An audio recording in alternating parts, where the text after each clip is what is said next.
Hello, my name is Dr. Mike Yeadon. Probably know by now that I'm a career research scientist, a biologist. I've worked in the biopharmaceutical industry for over 30 years. Famously, a former vice president at Pfizer. I left in 2011 as vice president and worldwide head of respiratory research. I was responsible for everything from idea to clinical proof of concept. In the 10 years after leaving Pfizer, I've worked as an independent. I consulted to 30 biotech companies. I also founded, led, and sold my own biotech, Ziarco. And we were written up in a 2017 article in Forbes magazine. I think it was Converting Pfizer Discards into Gold. And it was written by a former Pfizer board member. So 3 years before this alleged event started, I was very well regarded in the industry. I'm going to tell you that the design of the so-called vaccines was intentionally to harm people.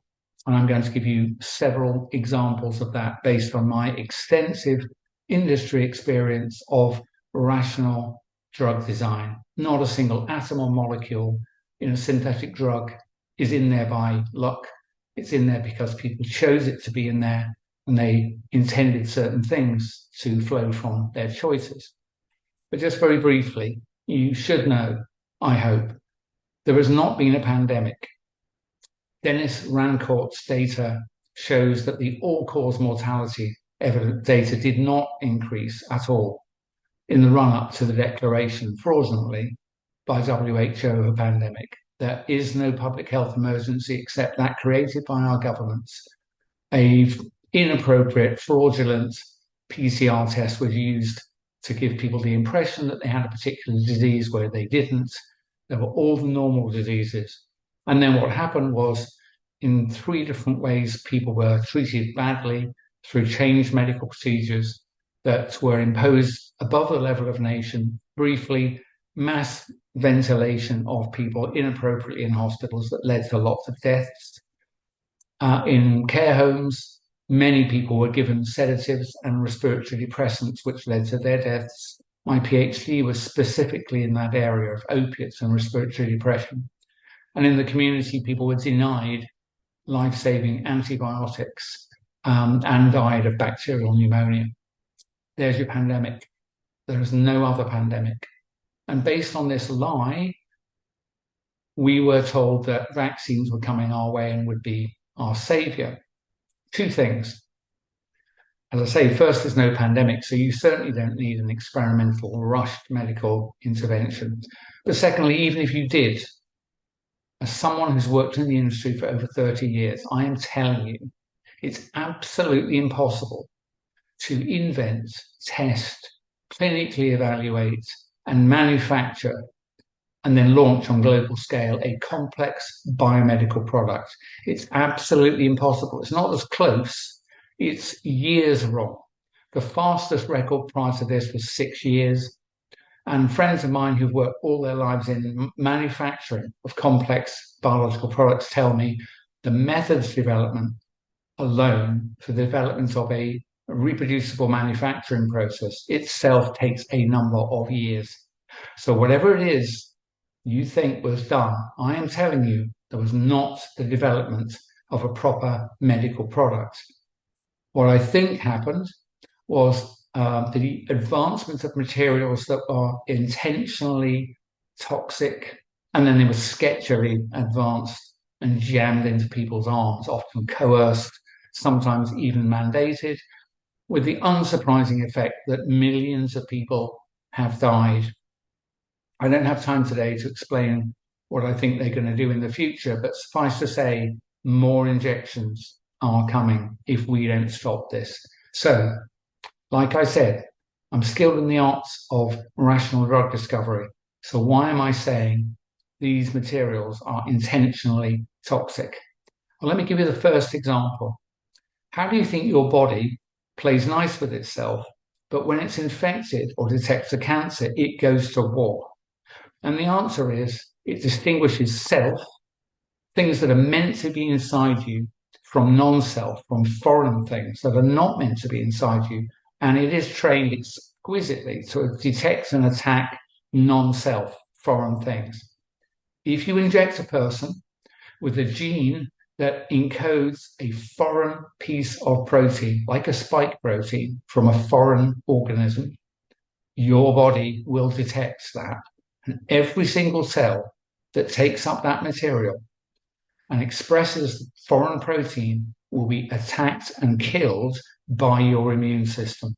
Now, if you think that's advanced immunology, let me put you right. It's in the first chapter.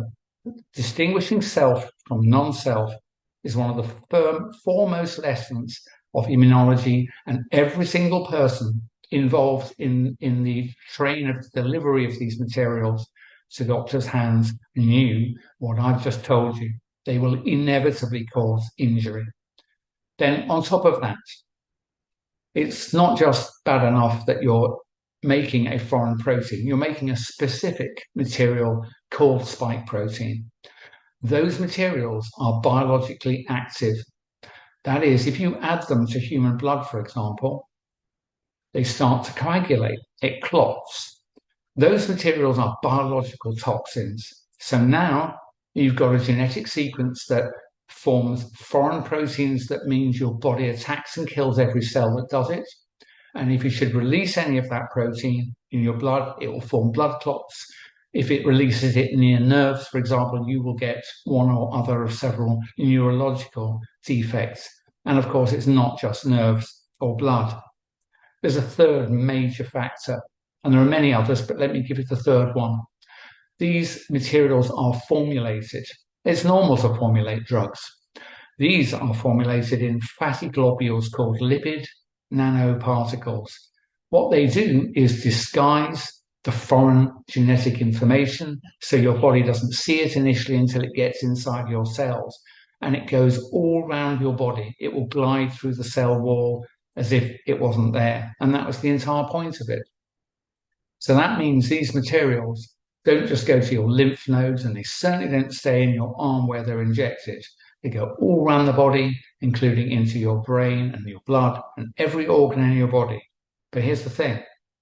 10 years ago, there were papers published, and it was well established and well known in the industry that lipid nanoparticles, lipid nanocarriers, deposit their cargo preferentially in the ovaries. And that was confirmed with the Pfizer product in an animal experiment performed for the Japanese regulators.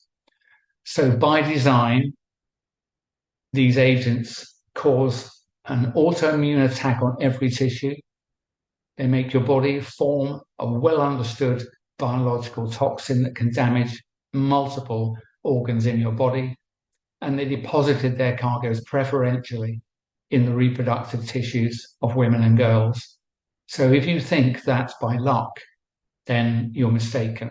There is no doubt in my mind that anyone of my caliber, and this is my peers that worked on this, absolutely understood what they were designing and manufacturing. So I think having heard what I've just said, that there was no pandemic and the lie was maintained in order to inject people en masse, I think 5.5 billion people, with an intentionally dangerous substance, 17 million of whom have died so far. What do you think is happening? And what do you think your role as an individual is in stopping this crime? Thank you for listening.